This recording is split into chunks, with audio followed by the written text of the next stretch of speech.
बीरबल की सूझबूझ। एक समय की बात है, अकबर का दरबार लगा था। उनके वजीर बीरबल थे। बीरबल अपनी चतुराई के लिए पूरे राज्य में प्रसिद्ध थे।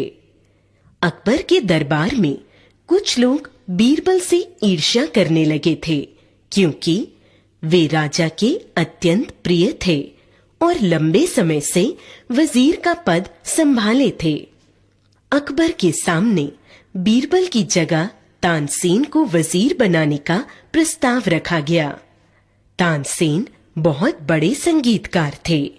वे भी अकबर के नवरत्नों में शामिल थे। अकबर ने बीरबल और तानसेन में से किसे नया वजीर चुना जाए, इसकी परीक्षा लेनी चाहिए।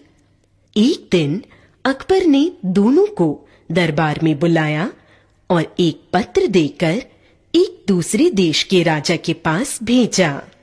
कई दिनों की यात्रा के बाद जब दोनों पत्र लेकर वहां पहुंचे, तो उस पत्र को पढ़ा गया। पत्र में इन दोनों को फांसी पर चढ़ाने की सजा लिखी थी। सजा को सुनकर तानसेन भयभीत हो गए।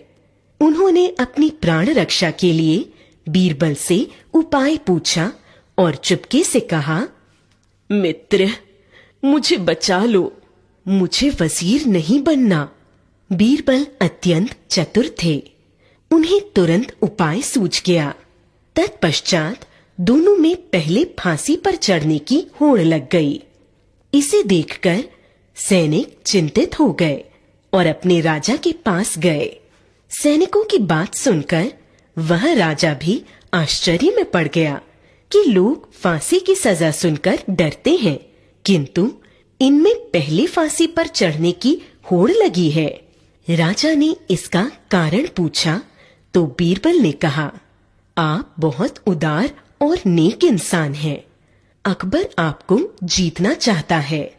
अकबर के गुरु ने बताया है कि आप जैसे नेक इंसान को हराया नहीं जा सकता।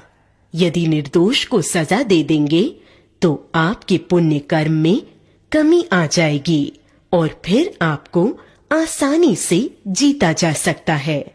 बीरबल की बात सुनकर उस राजा ने कहा कि हम निर्दोष को फांसी नहीं देंगे। बीरबल और तानसेन को छोड़ दिया गया। दोनों अकबर के दरबार में सकुशल लौट आए। बीरबल की चतुराई से अकबर प्रसन्न हो गए और बीरबल वजीर के पद पर बने रहे।